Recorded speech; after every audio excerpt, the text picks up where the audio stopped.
छोटी सी एक मिनट में बता देता हूँ। मैं इतनी बड़ी बदतमीजी किस तरह कर सकता हूँ, किधर जाके किससे मिला सकता हूँ। मगर वो शख्स हमारे मुखालिफ था, जिस शख्स ने उनके टीवी के हद में वो बात कट किया हो। अब उसके बाद से हमारे लोग तो जो है थोड़ा सा जल्दी चले जाते, जल्दी जल्दी। तो लोगों में तो मैं इसलिए, मैं पहले जब खम्बम में आया, चूंकि हैदराबाद में नहीं था, मुफ्ती साहब से रास्ते में बात किया तो अपना मुफ्ती साहब हमारे उलमाओं के सामने, हमारे मुफ्तियों के सामने हम अपना सर भी कलम करके रख सकते हैं। ये तो खुलफाए राशिदीन तो बहुत बहुत बड़ी बात है।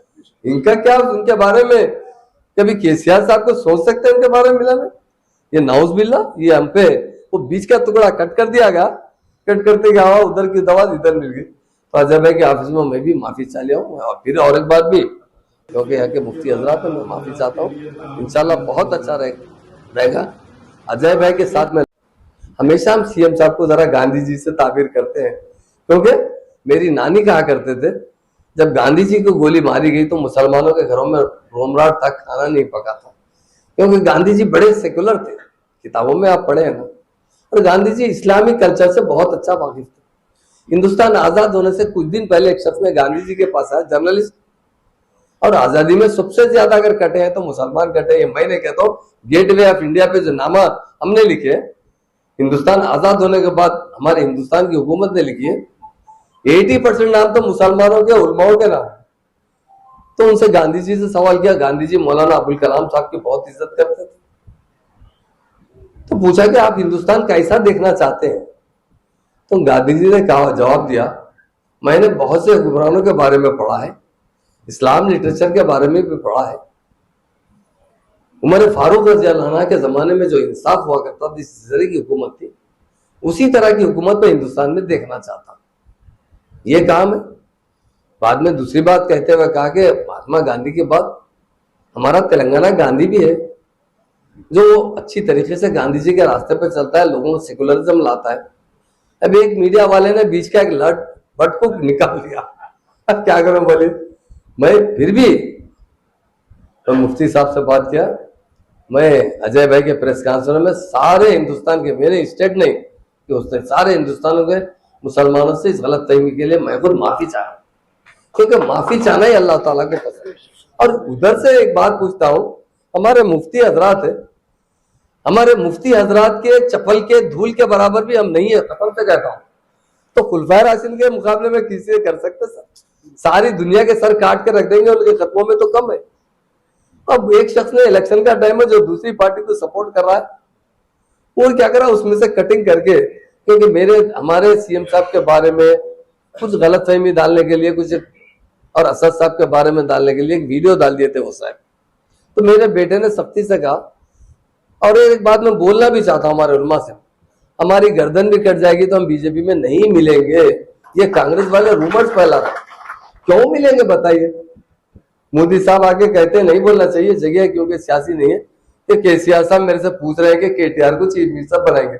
अरे विजय साहब के वैसे लोग आ रहे तो बना देते, एमएलए ताकत करे तो बना देते, पीएम से ताकत ले जाए क्या बोली?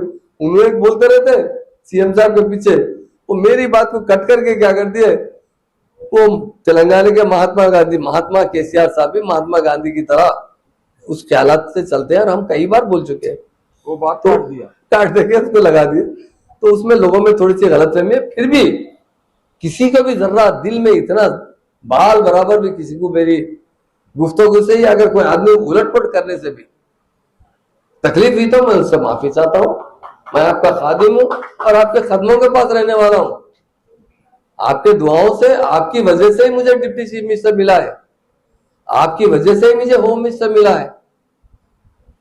मुफ्ती साहब भी थोड़ा जानते हैं मुझे, मैं हलाल रोजी खाता हूं, मैं टोटल, आप पूछे अजय भाई से पूछिए, मैं हमारे उलमाओं का इतना एहतराम करता हूं। हमारे उलमाओं की इज्जत के लिए मेरी गर्दन काट के उनके खदमों में रख सकता हूं। मैं इतनी बड़ी बदतमीजी किस तरह कर सकता हूं, किधर जाके किससे मिला सकता हूं? मगर वो शख्स हमारे मुखालिफ था, जिस शख्स ने उनके टीवी के हद में वो बात कट किया हो। अब उसके बाद से हमारे लोग तो जो है थोड़ा सा जल्दी चले जाते, जल्दी जल्दी। तो लोगों में तो मैं इसलिए, मैं पहले जब खम्बम में आया, चूंकि हैदराबाद में नहीं था, मुफ्ती साहब से रास्ते में बात किया तो अपना मुफ्ती साहब हमारे उलमाओं के सामने, हमारे मुफ्तियों के सामने हम अपना सर भी कलम करके रख सकते हैं। ये तो खुलफाए राशिदीन तो बहुत बहुत बड़ी बात है। इनका क्या, उनके बारे में कभी केसीआर साहब को सोच सकते हैं उनके बारे में मिलाने? ये नाउज बिल्ला, ये हम पे वो बीच का टुकड़ा कट कर दिया गया, कट करते गया उधर की दवा इधर मिल गई। तो अजय भाई के ऑफिस में मैं भी माफी चाह लिया हूँ। और फिर और एक बात भी, क्योंकि यहाँ के मुफ्ती हजरात है, मैं माफी चाहता हूँ। इंशाल्लाह बहुत अच्छा रहेगा।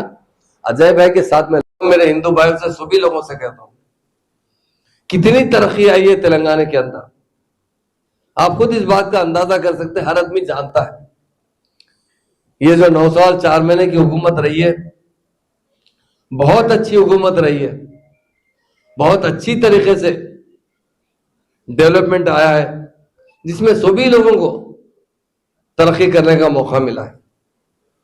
चाहे वो मुसलमान भाई हो, चाहे एससी भाई हो, एससी भाई हो, बीसी भाई हो, अपर कास्ट हो, हर एक के लिए सीएम साहब ने कुछ ना कुछ किया है। इलेक्शन के टाइम पे तो बहुत से लोग आते हैं, अपनी अपनी बात करते हैं, अपनी अपनी पॉलिसी बताते हैं, और दूसरी पार्टी के जो खामी है वो बताते हैं। मैं जितना हमारी स्टेट के खास तौर से मैं बताता हूं, अंबेडकर स्टैचू सीएम साहब ने 125 उनका बर्थडे रोज ऐलान किया। हैदराबाद में इतना बड़ा स्टैचू बिठाया गया, लाइब्रेरी बनाई गई। इतनी तहजीब जो हमारी गंगा जमुना तहजीब है, उसे हम कायम रखना चाहिए, इसी तरह हम जिस तरह तरक्की कर रहे हैं। और खासतौर से हमारे यहां पर मुस्लिम मीडिया के भाई भी है, मैं एक छोटी गुजारिश करना चाहता हूं। मैं करीमनगर में और एक बार एक जलसे में कहा था कि हिंदुस्तान जब आजाद होने के करीब था तो किसी शख्स ने गांधी जी से सवाल किया था, आप हिंदुस्तान कैसा तरक्की याफ्ता देखना चाहते हैं? तो गांधी जी चूंकि इस्लामी लिटरेचर से बहुत वाकिफ थे, उन्होंने कहा मैंने किताबों में पढ़ा हूं, उमर फारूक रजी अल्लाह अन्हु जो हमारे खलीफा थे, उनके दौरे हुकूमत में बहुत अच्छा एडमिनिस्ट्रेशन था, इंसाफ हुआ करता था। उसी तरह का हिंदुस्तान देखना चाहता हूं मैं, तरक्की याफ्ता।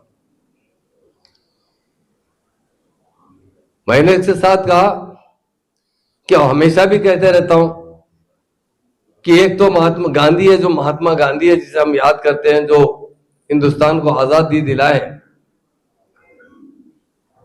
अब किसी वजह से वो जिंदा नहीं रहने की वजह से आज हिंदुस्तान के हालात खुद बिगड़ चुके हैं। वो रहते होते तो हिंदुस्तान बहुत आगे बढ़ता था।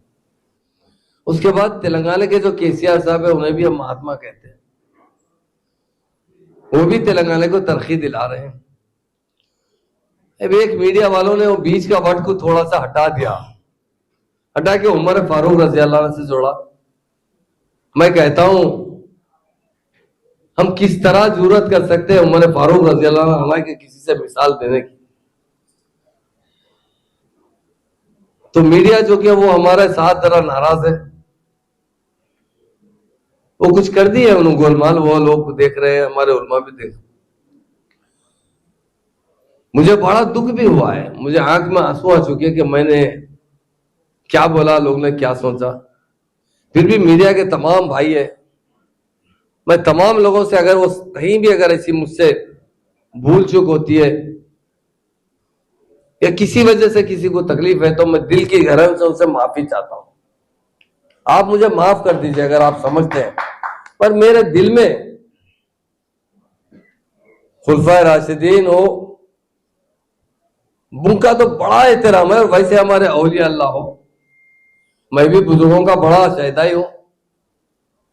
मैं खुद भी एक हमारे हैदराबाद में एक सलाहुद्दीन बाबा बुजुर्ग रहते थे, मैं हमेशा जाकर उनकी जिंदगी में भी दुआ लेता था, मरने के बाद भी, उनके इंतकाल के विसाल के बाद भी उनके मज़ार शरीफ जाता हूं। मैंने जो मेरी तनख्वाह मिलती थी उसमें से बराबर थोड़े थोड़े पैसे रखकर वो दरगाह को अच्छी तरीके से बनाया हूं, जिसके लिए 20-25 लाख का खर्चा है।